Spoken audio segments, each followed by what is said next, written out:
Então, para quem está aqui, seja muito bem-vindo. Eu sou Cristiane Sena, do canal 50 Mais com Cris. Aqui a gente divide as minhas experiências e vocês contam as de vocês. Então, hoje eu quero trazer como ter um relacionamento mais saudável a partir agora do ano de 2024. Então, vamos lá!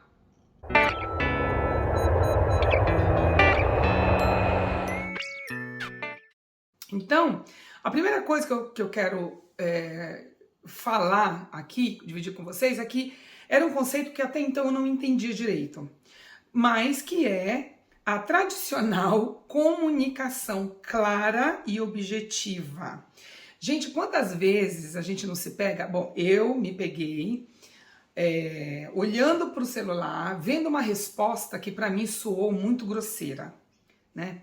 Claro que, como eu entendi isso lá atrás, então eu nunca briguei com meu parceiro por causa disso. Eu sempre esperava ele chegar e aí eu perguntava: você respondeu aquilo para mim? Em que sentido? Aí quando ele me explicava, eu falava: então, tá vendo? Eu entendi de uma forma e na verdade o que ele queria dizer era outra, totalmente diferente. Isso até ilustra muito o nosso convívio do dia a dia. Muitas das vezes, minha gente, as discussões, né, os embates nos relacionamentos acontecem porque a gente não fala, articula bem as palavras e emprega a situação real, ou seja, a gente não explica claramente o que está acontecendo. E isso é uma coisa que ajuda demais. Eu acho que talvez seja o mais importante de tudo num relacionamento.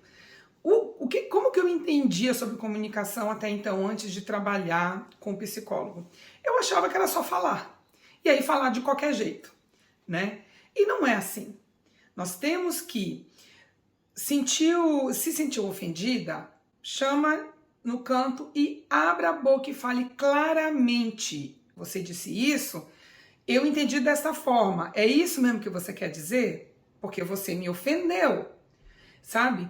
É nessa prática que, ai, Cris, mas quem tem paciência e tempo para tudo isso? A gente tem que aprender a ter, minha gente, se a gente quiser, né? Segundo, a priorização do bem-estar mental. O bem-estar mental é algo que hoje em dia se faz necessário e talvez seja a coisa mais importante até antes da comunicação. Quando nós estamos junto com uma pessoa e a gente decide ter uma vida juntas, uma das coisas que a gente espera do parceiro é que ele não nos traga mais problemas. Porque se for assim, eu prefiro viver sozinha. Eu não acredito que uma pessoa case com uma outra, passe a viver com a finalidade de juntar problemas, né? Eu acho assim, isso acaba acontecendo, claro, a pessoa começa, os problemas da pessoa começam a ser seu também, mas quando a gente quer tentar resolver esse problema, parece que um fica jogando para o outro, um fica nervoso com o outro, às vezes um não quer dividir o problema que está passando e aí se torna grosseiro. Então, neste sentido, né, da priorização do bem-estar, nós precisamos entender que um problema que eu esteja passando, sendo eu casada, este problema eu tenho que trazer para uma conversa, para uma comunicação, e os dois têm que trabalhar esse problema. Porque se a gente não explica o que está acontecendo, a gente começa a ter embates e às vezes é o que degringola aí todo o relacionamento, né? Que também é importantíssimo, a gente fala muito, mas também é difícil da gente entender como aplicar isso, que é o respeito à individualidade. Eu acredito, pessoal, que quando a gente decide viver com uma pessoa, a palavra maior que rege é a divisão. Então, tudo vai ser dividido ali. Nós vamos conquistar as nossas coisas. Então, o que é bom para aquela pessoa também tem que ser bom para mim. Então, a gente entendeu que cada um tem que ter um pouco de privacidade. Assim como eu gosto de ter a minha privacidade, os momentos para mim, para eu estudar, para eu relaxar da minha forma sem a presença de ninguém, da mesma forma eu tenho que dar este direito à pessoa. Da mesma forma como eu gosto de me juntar com as minhas amigas e dividir coisas e falar coisas que são muito íntimas minha e dela, eu não acho certo o meu parceiro estar comigo. naquele momento. E da mesma forma, ele também tem este direito, né? E isso tudo acaba, no final das contas, ajudando até ao quê? A gente se expressar, desabafar com uma amiga que vai nos entender sobre aquele problema, do que levar este problema para o embate dentro de casa com o nosso parceiro. O ideal seria dividir aquilo com o parceiro? Seria, mas muitas das vezes a gente não quer. Então, a gente tem que ter uma parte de privacidade, sim, de momento para respirar, sim, a gente precisa, né? E isso não sou eu que falo, é até a psicologia que diz. A empatia dentro do relacionamento e o compromisso. E quando o casal decide lá as suas funções dentro daquele acordo que é viver junto, tem que ter comprometimento. E a empatia só vai acontecer se houver comprometimento, eu acredito. Então não adianta, eu tenho até um vídeo falando sobre comprometimento, que eu penso sobre isso, mais detalhado, que eu vou deixar nas inscrições.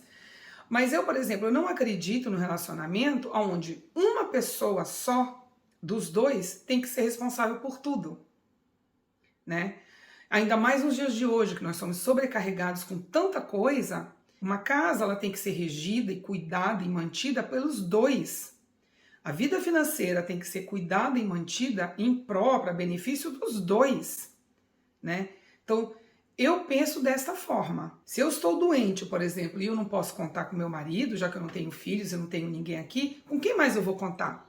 Quer dizer, então, que ele levanta, ele vai trabalhar e eu que fique me acabando ali em cima da cama? Né? Quantas vezes, como eu não tenho filhos, né, gente? Não sei se vocês sabem, mas eu não tenho filhos, meu marido. E a gente tem essa coisa. Se ele precisa ser cuidado, eu fecho a creche. E se eu precisa ser cuidada, ele fala para a empresa que ele não vai.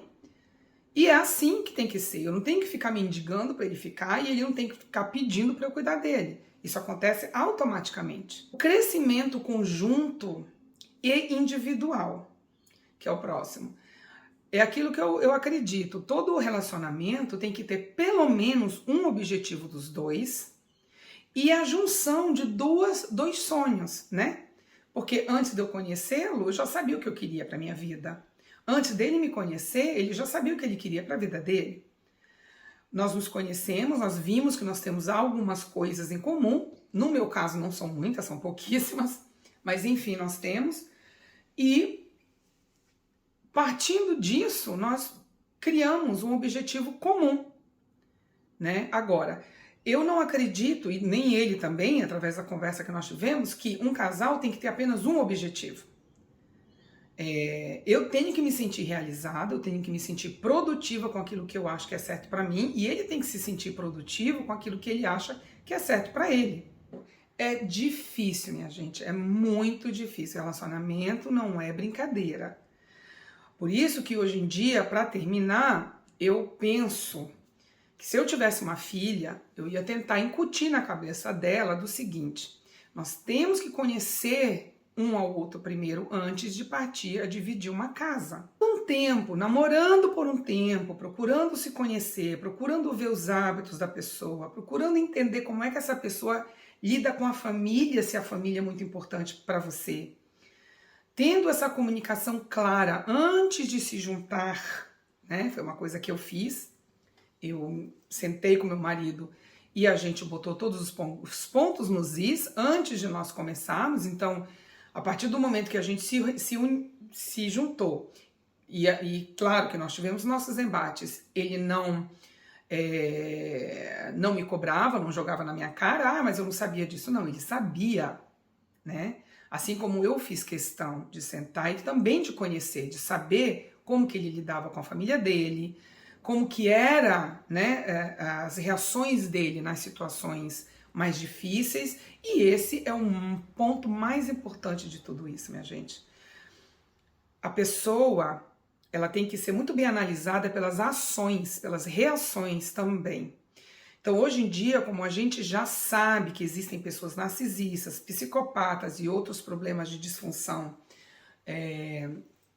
de comportamento, Nós temos que dar um tempo para conhecer essa pessoa. Hoje em dia já tá perigoso você conhecer e depois de 3 meses já casar, né? Então, eu acredito que assim, esses pontos que eu trouxe são pontos para que a gente pratique, para que a gente se entenda, se veja como é que está sendo o nosso comportamento, como é que nós estamos agindo dentro do nosso relacionamento. Porque muitas das vezes nós estamos cobrando algo de uma pessoa que a gente não oferece. Então é isso. Caso alguém queira fazer mais algum comentário, concordar, discordar, fiquem à vontade. Não se esqueçam, se inscrevam no canal, me dê um like, que é muito importante para o meu trabalho. O YouTube só vai dividir esses vídeos se houver interatividade, se as pessoas gostarem, tá certo? Se inscrevam no canal, me sigam no Instagram e é isso. Um beijo e até o próximo vídeo. Tchau, pessoal!